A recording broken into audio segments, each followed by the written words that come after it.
裁断する革のサイズは口金を測ってみて必要な長さを決めます。今回は幅 2.6 センチで裁断しています。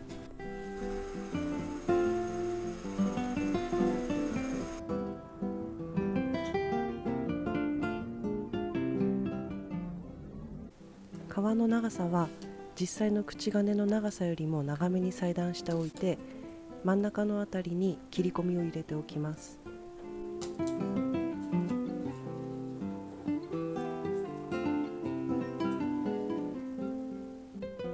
接着剤は金属に接着できるものを選びます。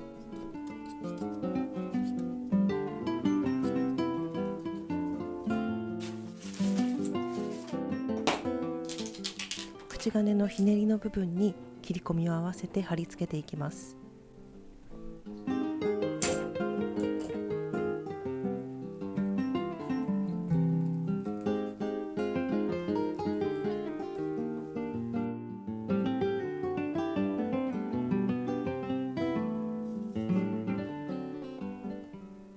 左右の高さが揃っているときれいに見えます。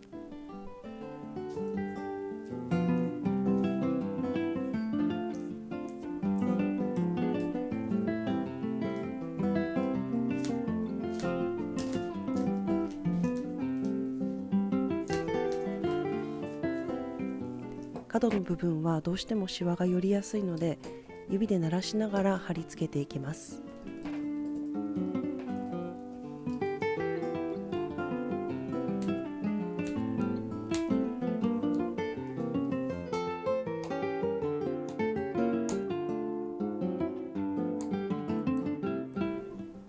ボンドが乾いたら完成です。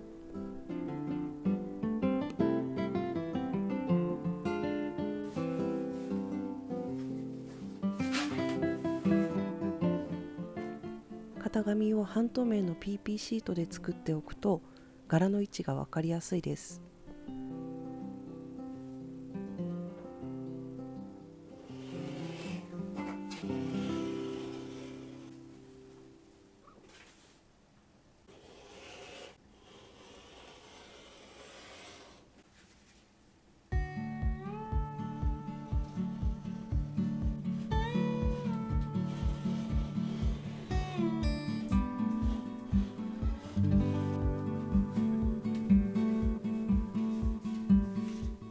中綿は縫い代の部分を省いて裁断します。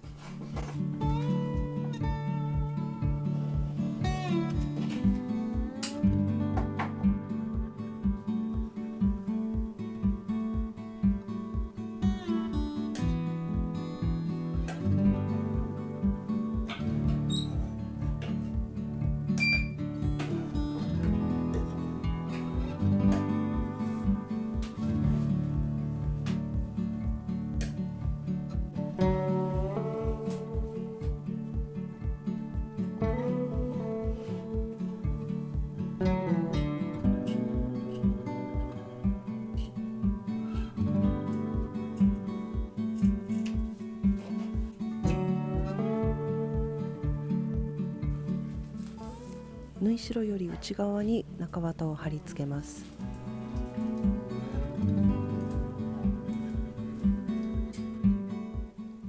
上の部分は形が複雑なので大きめに裁断しておいて、後で余分な部分を切り落としています。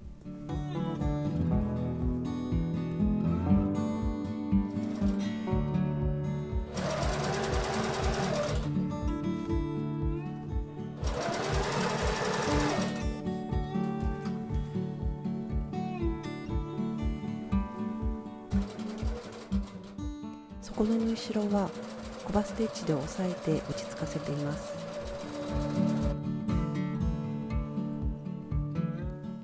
脇の部分は上の角の部分から縫い始めます。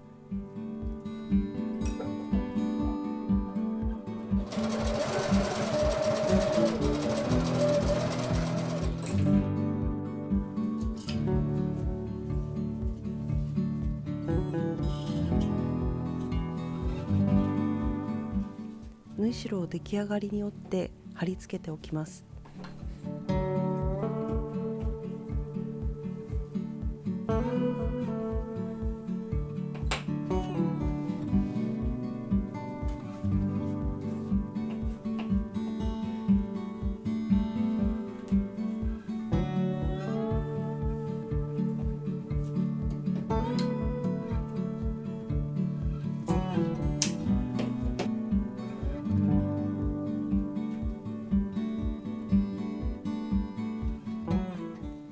体が薄い生地の場合は接着剤が透けてしまうので、両面テープなどを使った方がいいかもしれません。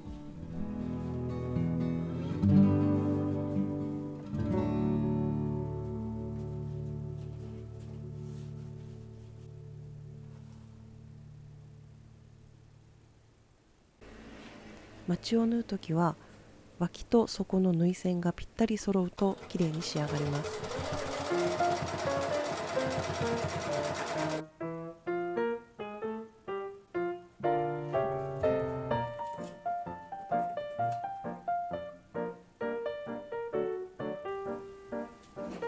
内ポケットは中表に折って返し口を開けて縫い合わせます。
生地の折り山の方がポケットの入り口になるので、コバステッチを入れておきます。ポ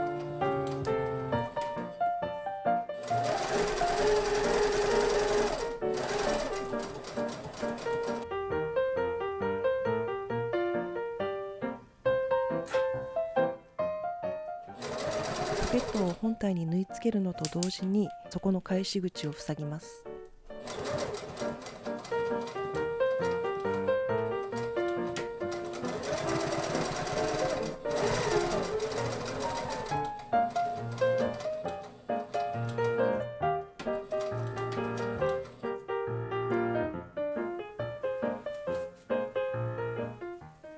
表地と同じように裏地も縫い合わせていきます。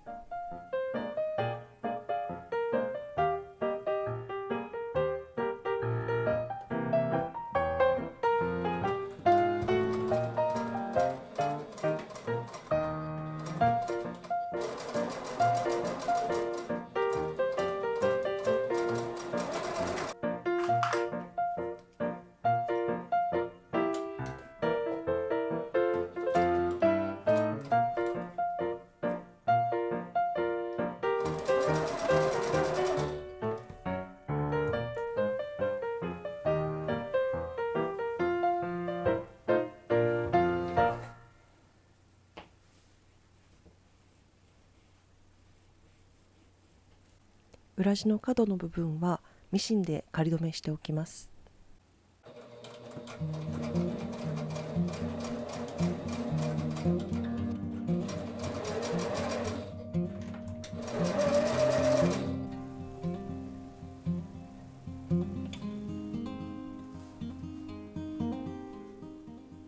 表地と裏地を両面テープで仮止めします。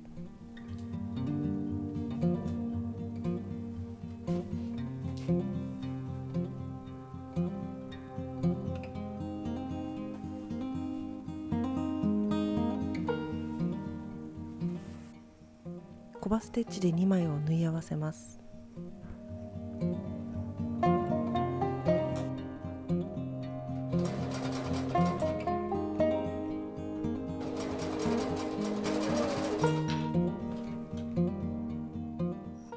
残りの部分も同様に縫い合わせます。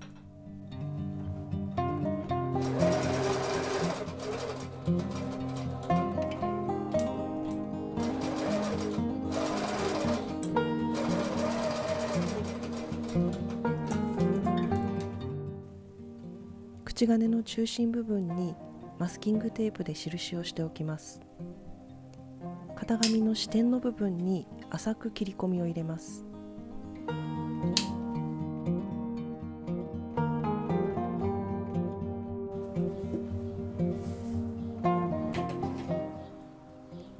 紐は中心部分と両脇の3箇所に分けて切って使っています。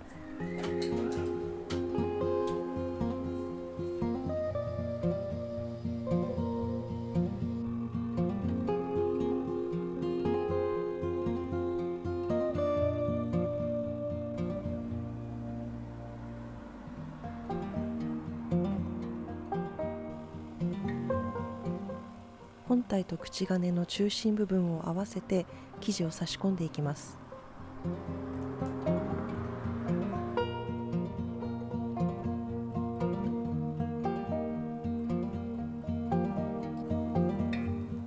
紙紐を浅く入れて仮止めしておきます。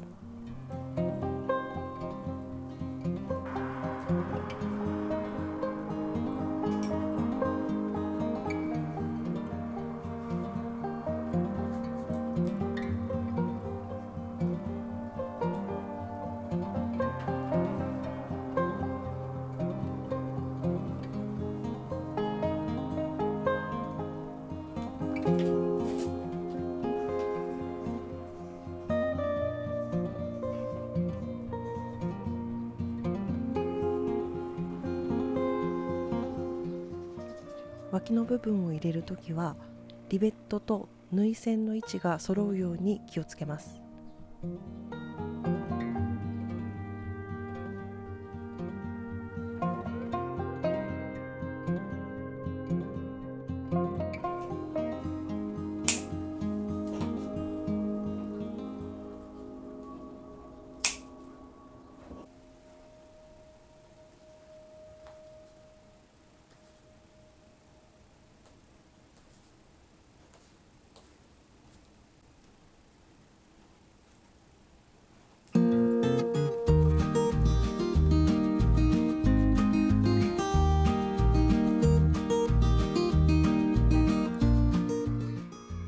傷がつかないように皮で包んで口金の四隅をかしめます。接着剤が乾いたら完成です。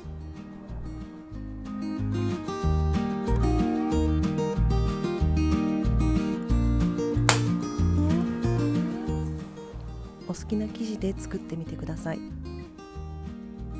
最後までご視聴いただきありがとうございました。